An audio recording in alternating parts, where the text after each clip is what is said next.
अस्सलामुअलैकुम। Today we discuss about capacitor. Capacitor जो है इसकी डेफिनेशन देख लेते हैं। कहता है capacitor is a device that can store electrical energy in the form of electric field. Capacitor जो है वो क्या है, एक ऐसा डिवाइस है जो कि इलेक्ट्रिकल एनर्जी को स्टोर करता है, किसमें, इलेक्ट्रिक फील्ड में। सबसे पहले हमने देखना है कि कैपेसिटर क्या होता है। कैपेसिटर जो है सिंपल दो कंडक्टर्स होते हैं और इनके दरमियान कोई इंसुलेटिंग मटेरियल जिसे डाइइलेक्ट्रिक भी बोलते हैं रख दिया जाए तो वो कैपेसिटर बन जाता है। ठीक है, जैसे यहाँ पर दो पैरेलल प्लेट्स हैं, ये मेटल की प्लेट्स हैं, कंडक्टर्स कहलाती है, और इनके दरमियान में अगर कोई इंसुलेटिंग मटेरियल रख दिया जाए तो ये क्या बन जाएगा, कैपेसिटर बन जाएगा। कैपेसिटर का काम क्या है कि ये स्टोर करता है इलेक्ट्रिक चार्ज को या फिर इलेक्ट्रिकल एनर्जी को, किसमें, इलेक्ट्रिक फील्ड में। जैसे ही इस कैपेसिटर को बैटरी के साथ अटैच किया जाता है तो क्या होता है, एक प्लेट के ऊपर पॉजिटिव चार्ज आ जाता है, दूसरी के ऊपर नेगेटिव चार्ज आ जाता है। असल में चार्ज जो है वो एक ही प्लेट पर स्टोर होता है, दूसरी प्लेट जो है वो इंड्यूस्ड प्लेट कहलाती है। इस पॉजिटिव चार्ज की वजह से दूसरी प्लेट के ऊपर नेगेटिव चार्ज जो है वो इंड्यूस्ड हो जाता है। तो ये जो है एक सिंपल कैपेसिटर है। जब यहाँ पर चार्ज स्टोर हो जाता है तो यहाँ पर इलेक्ट्रिक फील्ड जनरेट हो जाती है दोनों प्लेट्स के दरमियान। ठीक है, तो यहाँ पर उसकी डेफिनेशन में कह रहा है कि ये चार्ज को स्टोर करता है या फिर इलेक्ट्रिकल एनर्जी को इन the form of electric field. Next देखते हैं कैपेसिटेंस। कहता है कैपेसिटेंस जो है वो एबिलिटी है किसकी, कैपेसिटर की, to store electric charge. Charge को स्टोर करने की जो एबिलिटी है वो क्या कहलाती है, वो कैपेसिटेंस कहलाती है। को समझने के लिए हम एक एग्जांपल ले लेते हैं कि दो ग्लास हैं, एक ग्लास का पैंदा जो है वो छोटा है, दूसरे ग्लास का पैंदा क्या है, बड़ा है। ठीक है, अगर हम इसके अंदर 2 कप पानी डालते हैं तो यहाँ पर इसकी हाइट आ जाती है। ठीक है, लेकिन दूसरे ग्लास में अगर हम 2 कप पानी डालते हैं तो उसकी हाइट जो है कुछ यहाँ तक आती है। तो कौन सा ग्लास जो है वो बेस्ट है, ये वाला जिसके अंदर ज्यादा पानी स्टोर हो रहा है। ठीक है, एक क्वेश्चन बनता है कि क्या हम सिंगल प्लेट या सिंगल कंडक्टर को हम कैपेसिटर बना सकते हैं। तो अगर हम सिंगल प्लेट को बैटरी से अटैच करेंगे तो इसके ऊपर कुछ ही चार्ज स्टोर होगा कि यहाँ पर पोटेंशियल जो है वो अपनी पीक वैल्यू तक चला जाएगा। अब जो है वो मजीद चार्ज स्टोर नहीं हो सकता। ठीक है, तो इसकी कैपेसिटेंस बहुत ज्यादा कम होगी चार्ज को स्टोर करने की। ठीक है, अब जो मजीद चार्ज है वो या तो एयर मॉलिक्यूल्स को जो कि इसके इर्द गिर्द है आयनाइज कर देगा या फिर ये कंडक्शन में यूज होगा, लेकिन इसके ऊपर चार्ज जो है वो थोड़ा सा ही स्टोर होगा और बाकी क्या होगा, इसका वोल्टेज जो है वो पीक वैल्यू तक चला जाएगा। तो इसलिए इसको अच्छा कैपेसिटर बनाने के लिए एक और प्लेट की जरूरत पड़ती है। दूसरी प्लेट के आने से क्या होगा कि इस प्लेट के ऊपर जो है चार्ज जो है वो ज्यादा स्टोर होगा। वोल्टेज जो है, जैसे इस ग्लास के अंदर पानी जो है उसकी हाइट आहिस्ता आहिस्ता इंक्रीज हो रही है तो यहाँ पर जो है वोल्टेज भी आहिस्ता आहिस्ता इंक्रीज होगा। दो प्लेट्स जो हैं वो ज्यादा चार्ज को स्टोर कर लेंगी। चार्ज एक ही प्लेट पे स्टोर हो रहा है, दूसरी प्लेट जो है वो इंड्यूस्ड प्लेट कहला रही है। ठीक है, और इनके दरमियान में क्या हो जाएगी, इलेक्ट्रिक फील्ड जनरेट हो जाएगी। कैपेसिटेंस क्या है, वो चार्ज को स्टोर करने की एबिलिटी है। जैसे यहाँ पर पानी स्टोर हो रहा है वैसे ही कैपेसिटर के अंदर चार्ज को स्टोर करने की जो एबिलिटी है वो कैपेसिटेंस कहलाती है। अच्छा कैपेसिटर वो ही हो सकता है जिसके ऊपर चार्ज जो है वो ज्यादा स्टोर हो। इसका मैथमेटिकल देख लेते हैं कि Q जो है वो चार्ज है जो कैपेसिटर के ऊपर स्टोर हो रहा है वो किसके डायरेक्टली प्रोपोर्शनल है, V के पोटेंशियल के। ठीक है, जैसे जैसे चार्ज स्टोर होगा वहां पर पोटेंशियल भी इंक्रीज होता जाएगा। प्रोपोर्शनल को खत्म करेंगे तो यहाँ पर एक कांस्टेंट C आ जाएगा, Q इक्वल टू CV। ये जो C है वो क्या कहलाती है, कैपेसिटर की कैपेसिटेंस, और ये किसके इक्वल होती है, Q over V, charge over voltage. इसको इक्वेशन 1 का नाम दे दिया। इस ग्लास वाले एग्जांपल से हमें कैपेसिटेंस की समझ आ गई कि जिस तरह ग्लास में पानी स्टोर किया जा रहा है, इस ग्लास में ज्यादा पानी स्टोर कर सकते हैं, इसकी हाइट जो है आहिस्ता आहिस्ता इंक्रीज होगी। अच्छा कैपेसिटर वो है जिसके ऊपर हम चार्ज डिपॉजिट करी जा रहे हैं लेकिन उसका वोल्टेज जो है वो आहिस्ता आहिस्ता इंक्रीज हो। ठीक है, वोल्टेज आहिस्ता आहिस्ता इंक्रीज होगा। जैसे इस ग्लास के अंदर हाइट है पानी की तो वैसे वैसे यहाँ पर चार्ज भी ज्यादा स्टोर होता जाएगा। कैपेसिटेंस का यूनिट देख लेते हैं, वो क्या होता है, फैराड होता है। 1 फैराड जो है वो किसके बराबर है, 1 कूलम पर 1 वोल्ट। फैराड की डिफाइन देखें तो 1 कूलम चार्ज स्टोर करवा रहे हैं और प्लेट्स के दरमियान पोटेंशियल कितना है, 1 वोल्ट का। तो कैपेसिटर की कैपेसिटेंस क्या होगी, 1 फैराड होगी। कैपेसिटर की टाइप्स की तरफ आते हैं तो यहाँ पर 2 टाइप्स हम पढ़ेंगे, आइसोलेटेड स्फेरिकल कंडक्टर्स और दूसरी है पैरेलल प्लेट कैपेसिटर। सबसे पहले हम आइसोलेटेड स्फेरिकल कंडक्टर देखते हैं। तो आइसोलेटेड का मतलब होता है अकेला। आइसोलेटेड स्फेरिकल कंडक्टर जो है वो एक स्फीयर की फॉर्म है, जैसे एक फुटबॉल होता है। आइसोलेटेड स्फेरिकल कंडक्टर जो है एक ऐसा कंडक्टर है जो ऐसी जगह पर पड़ा हुआ है कि इसके इर्द गिर्द कोई भी कंडक्टर या कोई भी चार्ज ऑब्जेक्ट नहीं है, ये अकेला है। आइसोलेटेड का मतलब क्या होता है, अकेला होता है। तो ये क्या कहलाता है, आइसोलेटेड स्फेरिकल कंडक्टर। ठीक है, इसको चार्ज किया जाता है तो क्या होता है, चार्ज जो है इसकी आउटर सरफेस पे, ये जो चार्ज है इसकी आउटर सरफेस पे क्या हो जाता है, स्प्रेड हो जाता है, फैल जाता है। जैसे ही इसकी आउटर सरफेस पर चार्ज आता है तो चार्ज क्या करता है, इलेक्ट्रिक फील्ड बनाना शुरू कर देता है। अब वो स्फीयर जिसका पोटेंशियल क्या था, इनिशियली 0 था क्योंकि उसके ऊपर कोई चार्ज नहीं था, जैसे ही चार्ज आया तो उसके ऊपर क्या हुआ, एक पोटेंशियल क्रिएट हो गया। अब इस स्फीयर का जो पोटेंशियल है वो 0 से बढ़ जाता है और उसकी कुछ ना कुछ वैल्यू बन जाती है, ठीक है। तो वो पोटेंशियल देखना है हमने किसके बराबर है, v equal to 1/4πε0 q/r। Isolated spherical conductor जो चार्ज स्टोर करेगा उसकी जो एबिलिटी है वो क्या कहलाती है, वो इसकी कैपेसिटेंस कहलाएगी, ठीक है। हम इस पोटेंशियल को इक्वेशन 1 में पुट कर देंगे। कैपेसिटेंस का जो फार्मूला आया था q/v, C equal to q और V की वैल्यू पुट कर दी। अब यहाँ पर Q से कट गया, 4πε0 ऊपर चला गया तो ये बन गया C equal to 4πε0r। Capacitance आ गई 4πε0r, इसको इक्वेशन 2 का नाम दे दिया। ये किसकी कैपेसिटेंस आई, आइसोलेटेड स्फेरिकल कंडक्टर की। अब ये इक्वेशन हमें क्या बता रही है कि इस कंडक्टर की जो कैपेसिटेंस है वो किसके ऊपर डिपेंड कर रही है, जस्ट रेडियस पर डिपेंड कर रही है, ठीक है। रेडियस पर डिपेंड करने का क्या मतलब है कि जितनी ज्यादा बड़ी स्फीयर होगी उसके ऊपर चार्ज भी उतना ही स्टोर होगा, कैपेसिटेंस उसकी बढ़ जाएगी, ठीक है।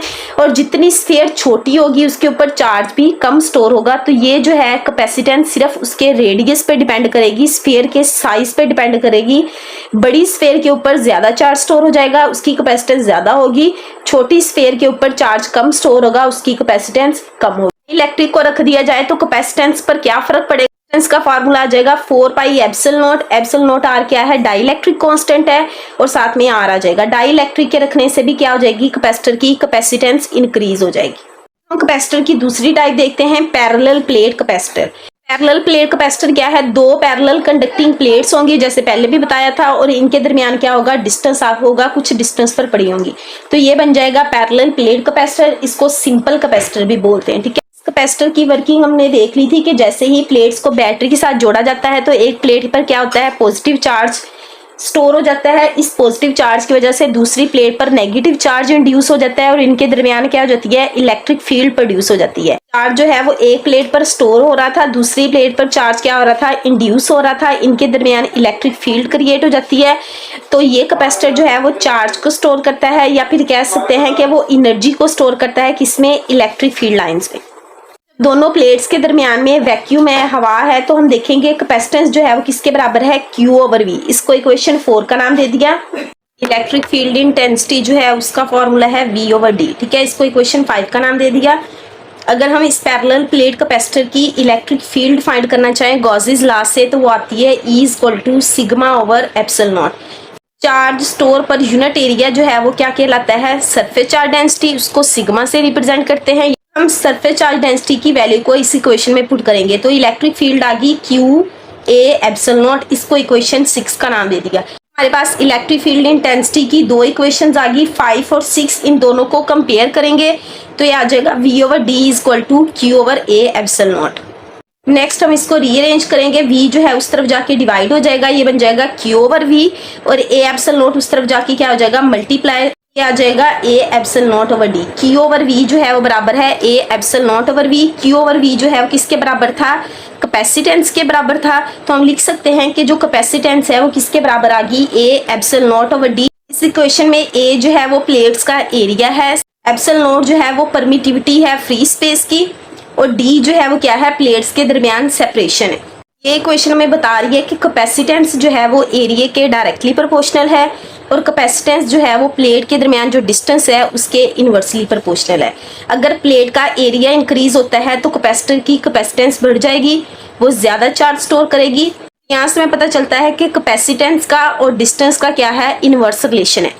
दोनों का इनवर्स रिलेशन है। अगर तो प्लेट्स के दरमियान डिस्टेंस हम कर देते हैं 0, यानी कि दोनों प्लेट्स को आपस में जोड़ देते हैं, इनके दरमियान अब कोई डिस्टेंस नहीं है, तब कैपेसिटेंस क्या हो जाएगी, इनफिनाइट हो जाएगी। एग्जाम्पल लेने के लिए हम फर्ज कर लेते हैं कि एक टैंकी है और उसमें क्या है, एक सुराख है।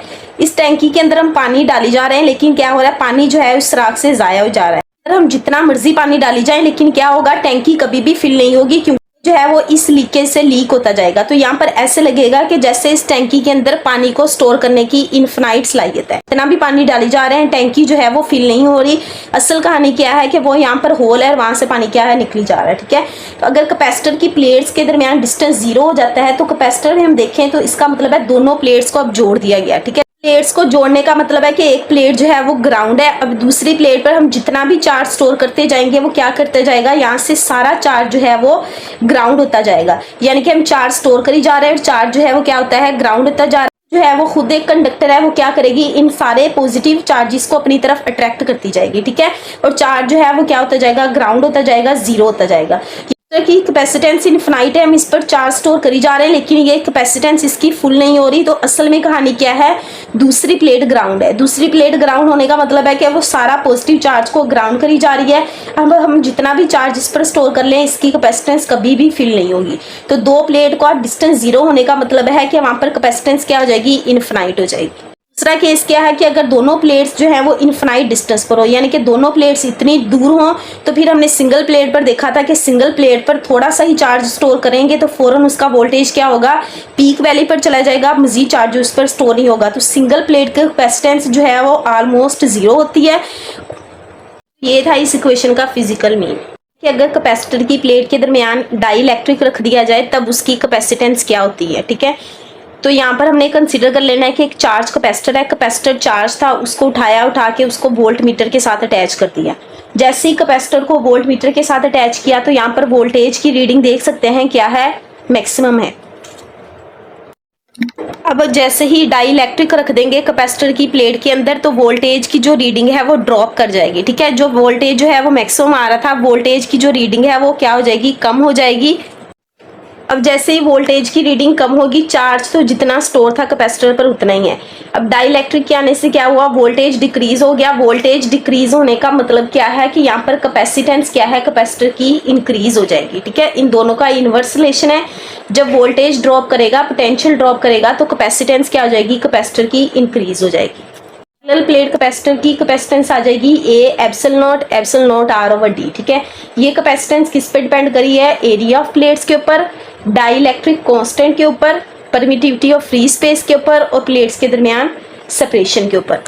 डाई इलेक्ट्रिक के कैपेसिटेंस क्या है, डायरेक्टली प्रोपोर्शनल है। डाई इलेक्ट्रिक के आने से कैपेसिटेंस क्या होगी, इंक्रीज होगी। यहाँ पर एप्सिलॉन नॉट आर जो है वो एक कांस्टेंट है, इसको डाई इलेक्ट्रिक कांस्टेंट बोलते हैं। ये बराबर होता है सी मीडियम ओवर सी वैक्यूम, यानी कि कैपेसिटेंस जब पैरेलल प्लेट कैपेसिटर के दरमियान मीडियम हो वो उसकी रेशो, और साथ में कैपेसिटेंस जब दोनों प्लेट्स के दरमियान क्या हो, वैक्यूम हो, वो रेशो क्या कहलाती है, डाई इलेक्ट्रिक कांस्टेंट कहलाती है। इस एक्सपेरिमेंट से हम लोगों ने देखा कि जैसे ही डाई इलेक्ट्रिक को चार्ज कैपेसिटर के अंदर रखते हैं तो क्या हो जाता है, पोटेंशियल डिक्रीज हो जाता है, वोल्ट मीटर बता रहा है, ठीक है। तो हमने इस मैथमेटिकल फार्मूला से देखा कि जब पोटेंशियल डिक्रीज होगा तो कैपेसिटेंस इंक्रीज होगी। असल कहानी क्या है इसके पीछे, यहाँ पर क्या हो रही है, असल में डाई इलेक्ट्रिक की पोलराइजेशन हो रही है, ठीक है। इलेक्ट्रिक क्या है, एक इंसुलेटर है। इंसुलेटर होने का मतलब है कि इसके पास कोई भी फ्री इलेक्ट्रॉन्स नहीं है। इलेक्ट्रॉन जो है वो अपने न्यूक्लियस के साथ क्या है, बाउंड है, कुछ इस तरह। डाई इलेक्ट्रिक के पास जितने ही पॉजिटिव चार्जेस हैं उतने ही नेगेटिव चार्जेस होंगे, और इलेक्ट्रिकली डाई इलेक्ट्रिक क्या है, न्यूट्रल है। जैसे ही डाई इलेक्ट्रिक को कैपेसिटर की प्लेट्स के अंदर रखा जाता है, ये पॉजिटिव प्लेट जो है वो एटम के सारे नेगेटिव अपनी तरफ अट्रैक्ट करती है, ठीक है। और ये जो नेगेटिव प्लेट है वो पॉजिटिव चार्ज को अपनी तरफ अट्रैक्ट करेगी, यानी कि इलेक्ट्रॉन्स इस तरफ आ रहे हैं और जो न्यूक्लियाई हैं वो दूसरी तरफ अट्रैक्ट हो रहे हैं, ठीक है। एटम जो इस शक्ल का था अब वो कुछ इस तरह बन गया, ठीक है। नेगेटिव और पॉजिटिव क्या हो गया, एक डिस्टेंस से सेपरेट हो गया और उसकी शेप क्या होगी, ओवल शेप होगी। इसको कहते हैं कि अब एटम जो है वो डाइपोल बन गया। डाइपोल कहते हैं कि दो इक्वल और ऑपोजिट चार्जेस हैं और उनके दरमियान क्या है, स्मॉल कांस्टेंट डिस्टेंस है, जो कि एटम को क्या बना रहा है, डाइपोल बना रहा है। इलेक्ट्रॉन, यहाँ पर ये बात याद रखनी है कि इलेक्ट्रॉन जो है वो एटम को छोड़कर नहीं जाता, बल्कि क्या हो जाता है, डिस्प्लेस हो जाता है अपनी ओरिजिनल पोजीशन से, ठीक है, इस तरह। तो ये डाइपोल बन गया। अब क्या होता है, जैसे ही डाई इलेक्ट्रिक के डाइपोल्स बन जाते हैं जो कि इलेक्ट्रिक फील्ड में पड़ा हुआ है दो कैपेसिटर की, तो यहाँ पर हर डाइपोल की अपनी क्या हो जाएगी, एक इलेक्ट्रिक फील्ड जनरेट हो जाएगी, ठीक है, जो कि इलेक्ट्रिक फील्ड क्या होती है, पॉजिटिव से नेगेटिव। अब सिस्टम जो है वो खुद एक इलेक्ट्रिक फील्ड जनरेट कर लेगा। ये तो वो इलेक्ट्रिक फील्ड थी जो एक्सटर्नल है, जो कि प्लेट्स के दरमियान है और उसकी डायरेक्शन क्या थी, पॉजिटिव से नेगेटिव।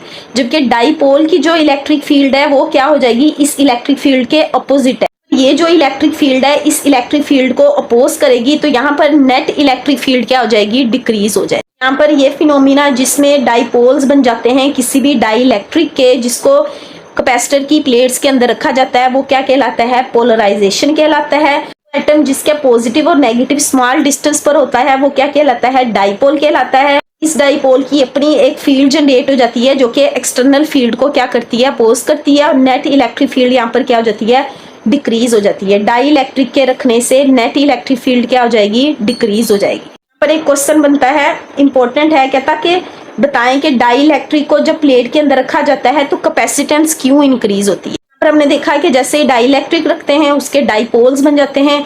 डाइपोल बनने का मतलब क्या है, उसका नेगेटिव और पॉजिटिव जो है वो स्मॉल डिस्टेंस से अलग हो रहे हैं, ठीक है। अभी क्या करेगा, ये जो नेगेटिव है इस पॉजिटिव चार्ज को जो कि प्लेट के ऊपर है क्या कर देगा, न्यूट्रल कर देगा। ये नेगेटिव इस पॉजिटिव को न्यूट्रल कर देगा, ये नेगेटिव इस पॉजिटिव को न्यूट्रल कर लेगा। दूसरी तरफ देखें तो ये पॉजिटिव इस नेगेटिव को न्यूट्रल कर देगा। अब क्या होता है जाएगा, जो प्लेट के ऊपर चार्ज स्टोर है वो क्या हो जाएगा, अब डिक्रीज हो जाएगा वो, क्योंकि यहाँ पर प्लस और नेगेटिव जो है एक दूसरे को क्या कर रहे हैं, न्यूट्रल कर रहे हैं। चार्ज क्या हो जाएगा, डिक्रीज हो जाएगा। डाई इलेक्ट्रिक के रखने से चार्ज डिक्रीज होगा तो यहाँ पर क्या हो जाएगी, सरफेस चार्ज डेंसिटी डिक्रीज हो जाएगी। इलेक्ट्रिक फील्ड का फार्मूला क्या है, सरफेस चार्ज डेंसिटी पर एप्सिलॉन नॉट। ये सरफेस चार्ज डेंसिटी जब डिक्रीज होगी तो इलेक्ट्रिक फील्ड भी क्या हो जाएगी, डिक्रीज हो जाएगी। वो हम लोगों ने देखा भी था कि क्या हो जाएगी, ऑपोजिट इलेक्ट्रिक फील्ड जो है वो नेट इलेक्ट्रिक फील्ड को क्या कर देगी, डिक्रीज कर देगी।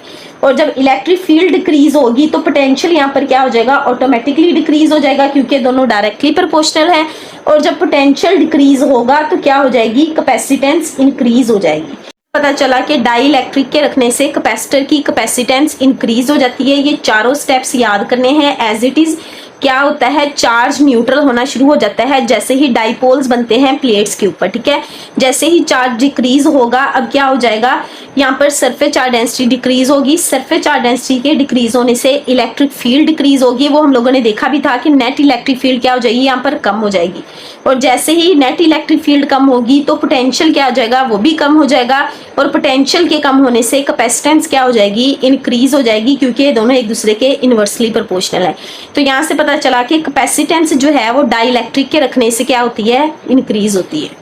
कैपेसिटर का टॉपिक जिसमें हमने कैपेसिटर को देखा, कैपेसिटेंस को देखा, कैपेसिटर की टाइप्स देखी, इसमें हमने आइसोलेटेड स्फेरिकल कंडक्टर्स को पढ़ा और दूसरा पैरेलल प्लेट कैपेसिटर देखा। फिर हम लोगों ने electric polarisation of dielectric देखी और देखी कि कैपेसिटेंस जो है वो डाई इलेक्ट्रिक के रखने से कैसे इंक्रीज हो जाती है। हमारा आज का टॉपिक जो कि हमने डिस्कस कर लिया। अल्लाह हाफिज।